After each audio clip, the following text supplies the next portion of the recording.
T twenty বিশ্বকাপকে সামনে রেখে বাংলাদেশের ১৫ সদস্যের দলটা কিরকম হতে পারে, এমনকি ওই ১৫ সদস্যের দল থেকে কোন ১১ জন বাংলাদেশ স্কোয়াডের জায়গা পেতে পারে, বাংলাদেশ কি পারবে সুপার এইটে যাইতে, সুপার এইটে যেতে গেলে বাংলাদেশকে কি করতে হবে, অনেকগুলো প্রশ্ন কিন্তু উৎপন্ন হয়ে যাচ্ছে এই টি-টোয়েন্টি বিশ্বকাপকে সামনে রেখে। বোল্ড সিদ্ধান্ত কিন্তু কিছু নিতে হবে। চ্যাম্পিয়ন্স ট্রফির আগে যেমন আমরা লিটনকে দল থেকে বাদ দিয়েছিলাম কারণ কি তার ফর্ম ছিল না, এখন কিন্তু এরকম কিছু সিদ্ধান্ত কিন্তু দলে কিন্তু এখন প্রয়োজন। খেয়াল করে দেখবেন তানজিদ আর ইমন কিন্তু একসাথে খেলার যোগ্য কিন্তু বর্তমানে বাংলাদেশ স্কোয়াডে তারা রাখতেছে না, কারণ কি তারা ওই ধরনের পারফরমেন্স কিন্তু দিতে পারতেছে না।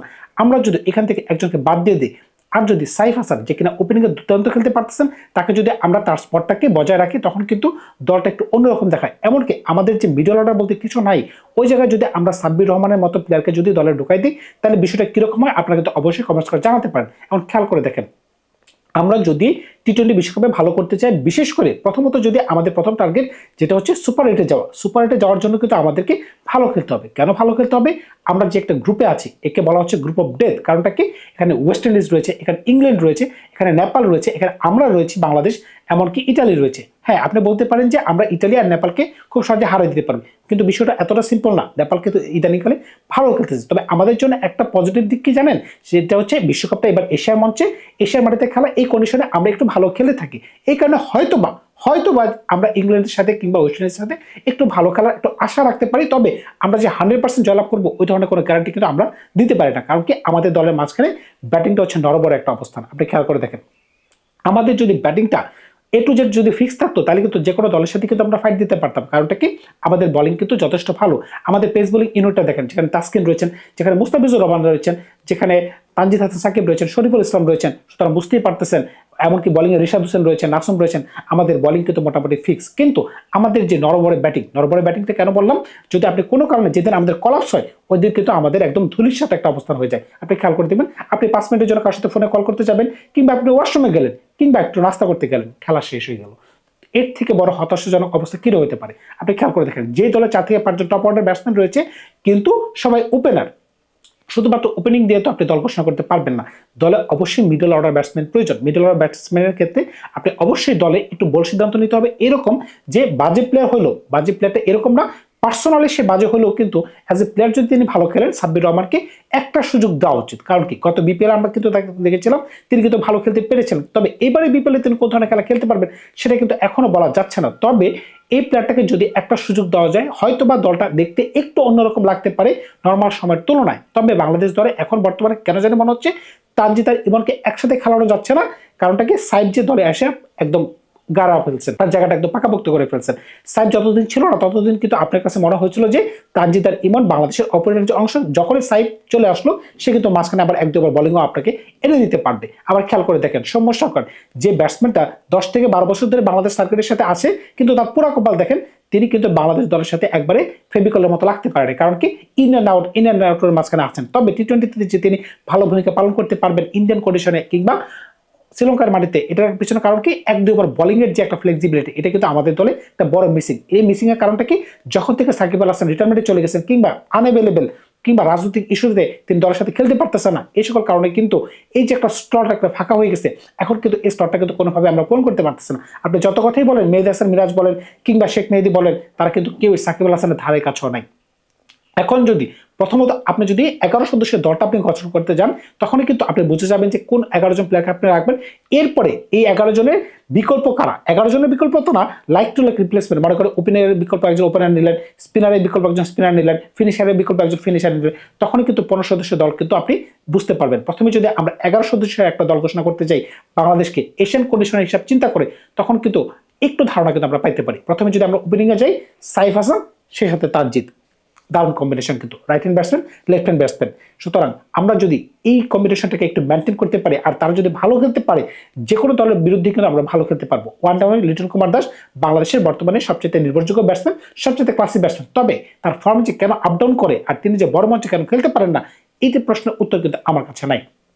4 নম্বর পজিশন লক করে দেন তহিদ হৃদয়ের জন্য। কারণ কি, বাংলাদেশি ব্যাটসম্যান হিসেবে যদি বর্তমানে মিডল অর্ডারে কেউ খেলতে পারে ভালো, তাহলে কিন্তু ব্যাটসম্যান বলতে একজনই আছে। তিনি যদি অফসাইডে বলগুলোকে লেগ সাইডে ড্র্যাগ করে না খেলেন, আর যদি লাস্ট যে সিরিজটা আমি তার দেখেছিলাম নেদারল্যান্ডের সাথে, তিনি যে ধরনের সিলেটে ব্যাটিং করতে পারছিলেন, স্ট্রেটে যে ধরনের শটগুলো খেলতে পারছিলেন, কাভার উপরে যে ধরনের শটগুলো খেলতে পারছেন, যদি ওই ধরনের ব্যাটিং তিনি টি-20 মঞ্চে টি-20 বিশ্বকাপে খেলতে পারেন, তখন কিন্তু আমাদের দলটাকে দেখতে কিন্তু ভালো লাগবে। কারণ কি সাইফ হাসান কিন্তু দুর্দান্ত খেলতে পারেন, পেস বল বলেন, স্পিন বল বলেন, লিটন কুমার ভালো খেলতে পারেন, এমনকি তানজিদ কিন্তু বড় মানের প্লেয়ার।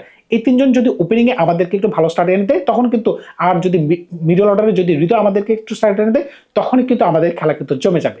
এখন 5 নম্বর পজিশনটাকে যদি সাব্বির রহমানকে দলে একটু ইনপুট দেন, তখন তো দলটা একটু ভালো দেখায়। হ্যাঁ, ব্যক্তিগত তার সমস্যা রয়ে গেছে, সেটা আমরা সবাই জানি।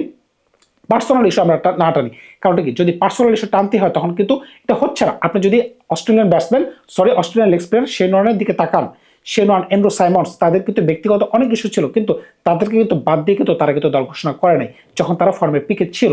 হ্যাঁ, এটা বলতে পারেন যে সাব্বির রহমান কি ফর্মের পিকে আছেন, সেটা বলা যাচ্ছে না, তবে তিনি কিন্তু ডোমেস্টিক লেভেলে রেগুলার রান করতে পারতেছেন, তাই তাকে একটা সুযোগ দেওয়া যেতে পারে। যেহেতু বাংলাদেশ দলে একটু বেহাল দশা, বাংলাদেশের যে খুব ভালো খেলতেছে তাকে ছাড়া, বিষয়টা কিন্তু এরকম না। খেয়াল করে থাকেন, 5 জন যদি হয়ে যায়, 6 নম্বরে জাকির আলীকে আমি অটো চয়েস হিসেবে রাখতেছি। অটো চয়েস আমি কেন বলতেছি, যেহেতু ইন্ডিয়ান কন্ডিশনে খেলা হবে, ইন্ডিয়ান কন্ডিশনে কিন্তু আইপিএল এর পিচের একটা ধারা কিন্তু আপনি বজায় পাবেন, যেটা কিন্তু বাংলাদেশ থেকে পিচটা একটু ভালো কন্ডিশন থাকবে। বল যদি ব্যাটে আসে, তখন কিন্তু তার ব্যাটে যদি বল লাগে, তার কিন্তু স্ট্রাইকিং ক্যাপাবিলিটি কিন্তু খুবই হাই। এই কারণে আমি বলতেছি যে 6 নম্বর পজিশনে জাকির আলীকে রাখেন, 7 নম্বরে শেখ মেহেদীকে রাখেন। 7 নম্বরে যদি আমরা শেখ মেহেদীকে রাখি, তাহলে কিন্তু 8, 9, 10, 11 আমাদেরকে প্রিমিয়াম বলারের দিকে যাইতে হবে। 8 নম্বরে কিন্তু আমরা রিশাদ হোসেনকে নিতে পারি, যে কিনা ভালো বল করতে পারে, এমনকি স্লগ হিটিং এ কিন্তু সে পারদর্শী। 8 নম্বর পজিশন পর্যন্ত যদি আপনার ব্যাটসম্যান থাকে, 9 নম্বরে যদি আপনি সাইফুদ্দিনকে নিয়ে নেন, তাহলে কিন্তু সোনায় সোহাগ হয়ে যাচ্ছে। সাইফুদ্দিন আপনাকে 2 থেকে 3 ওভার আপনাকে বোলিং এনার্জি দিবে, এমনকি তিনিও কিন্তু 8-9 বলে 10-15 রান বা 20 রান করার মতো ক্ষমতা তিনি রাখতে পারতেছেন। তাহলে কেমন দেখা যাচ্ছে ব্যাটিংটা? মোটামুটি কিন্তু ব্যাটিং দুর্বল না, ভালোই কিন্তু লাগতেছে। কিন্তু পারফরমেন্সটা যদি আমরা দিতে পারি, তখনই কেবলমাত্র আমাদের দলটাকে শক্ত দেখা যাবে। 10 আর 11তে আপনাকে এত চিন্তা করার কিছু নেই।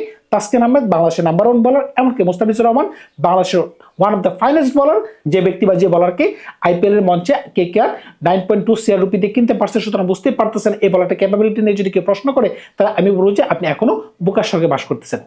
এই 11 জন যদি হয়ে যায়, আপনি এখন বিকল্প 4 জন প্লেয়ার কাকে নেবেন? বিকল্প বলতে আপনি যদি আবার ইমনের দিকে তাকান, আমার মনে হয় যে কোনো প্রয়োজন নেই।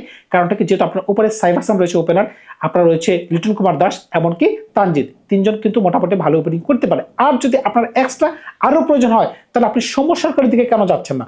সৌম্য সরকার সে কিন্তু আবার মাঝখানে আপনাকে 2-3 ওভার বোলিং এনে দিতে পারে, 3 ওভার আপনি বাদ দেন না, 2 ওভার আনলেই তো যথেষ্ট। যদি মনে করেন যে না, সাব্বির ভালো খেলতে পারতেছে না, তার জায়গায় যদি তাকে ঢুকাই দেন, অন্য কোনো অপশন তো নাই। আপনি যদি ইমনকেও নেন, ইমনকেও তো খেলাতে হবে।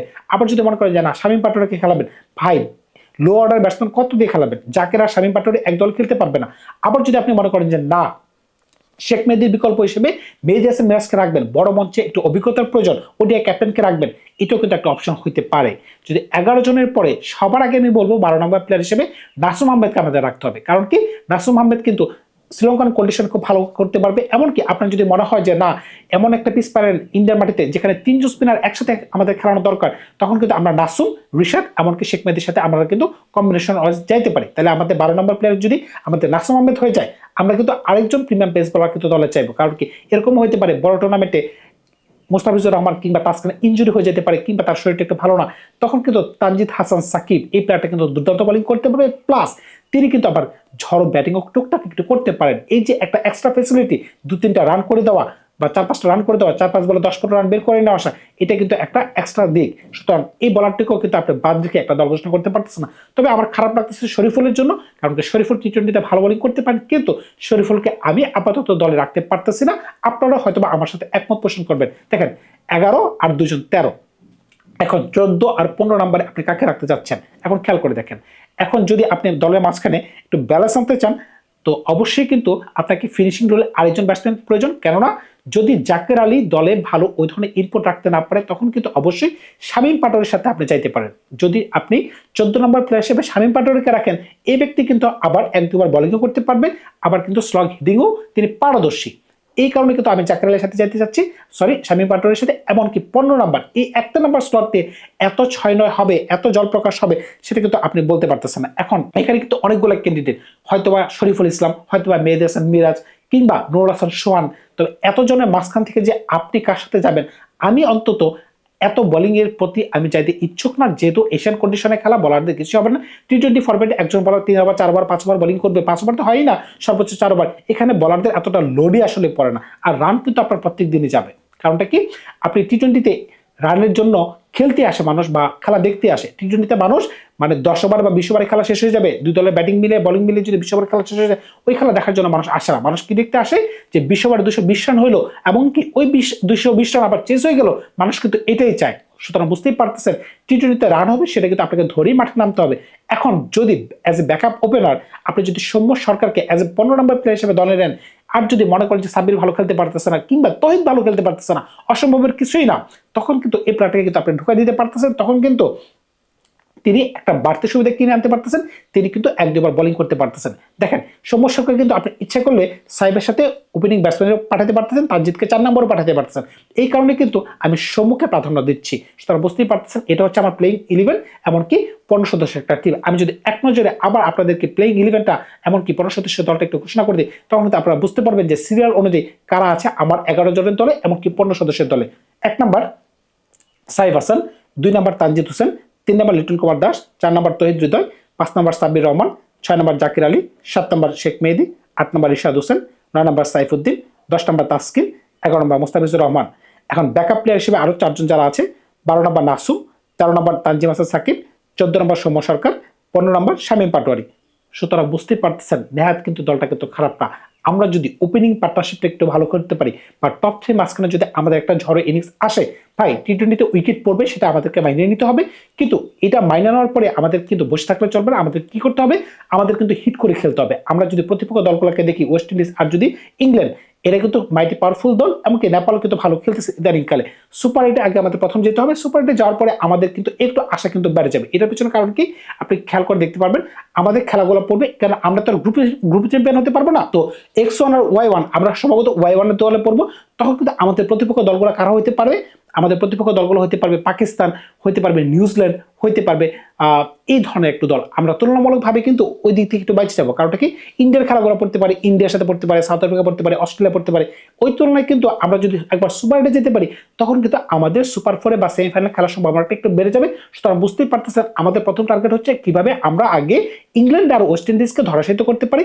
যদি একটা দলকে ধরাশায়িত করতে পারি, তখন কিন্তু রান রেটে একটা ইকুয়েশন আসবে। কারণ কি, যদি ইংল্যান্ড আর ওয়েস্ট ইন্ডিজকে আমাদের একটা দল যদি হারাতে পারে, তখন কিন্তু তারাও যদি একটা ম্যাচ হেরে যায়, ইংল্যান্ড আর ওয়েস্ট ইন্ডিজের মাঝখানে তো একটা খেলা হবে, তো এখান থেকে তো একটা দল হারবে, তো দেখা যাবে যে একটা রান রেট একটা ইকুয়েশন হতে পারে। তবে আমাদেরকে প্রত্যেকটা খেলে মাথায় রাখতে হবে যে জিতলেই হবে না, রান রেটের জিনিসটা মাথায় রাখতে হবে। ওই জিনিসটা যদি আমরা একটু মেনটেন করতে পারি, আর যদি আমরা একবার সুপার এইটে যাইতে পারি, আমাদের কেন জানি মনে হচ্ছে, আমার ব্যক্তিগত মতামত, যে সুপার এইটে যেতে পারলে আমাদের সেমিফাইনাল খেলার সম্ভাবনাটা বেড়ে যেতে পারে। সুতরাং বুঝতেই পারতেছেন, আমাদের টপ 3 থেকে রান আসতে হবে। মিডল অর্ডারে আমাদের তহিদকে ভালো খেলতে হবে, জাকির আলীকে ভালো খেলতে হবে, এমনকি যদি সাব্বিরকে একটা সুযোগ দেওয়া হয়, তখন কিন্তু সাব্বিরকেও ভালো খেলতে হবে। সুতরাং বুঝতেই পারতেছেন, এখানে হচ্ছে এটা আমার ব্যক্তিগত মতামত। যদি আপনি আমার সাথে একমত পোষণ না করেন, তখন কিন্তু আপনি আমাকে কমেন্টস করে জানাতে পারেন যে আমি কোথায় ভুল করেছি, কিংবা আপনি কোন প্লেয়ারটিকে দলে অন্তর্ভুক্ত করতে চান, কিংবা পজিশন অনুযায়ী আপনি কোন জায়গায় কাকে খেলাতে চান। সুতরাং বুঝতেই পারতেছেন, সময় এখন চলে এসেছে বোল্ড সিদ্ধান্ত নেওয়ার। এখন যদি আমরা উপযুক্ত সিদ্ধান্ত সঠিক সময় না নিতে পারি, তখন কিন্তু আমরা সময়ের সাথে তাল মিলিয়ে কিন্তু সামনে খেলতে পারবো না। ধন্যবাদ সবাইকে, ভালো থাকবেন। আপনারা নতুন কোনো গল্প নিয়ে খুব শীঘ্রই হাজির হবো আপনাদের সাথে। ভালো থাকবেন।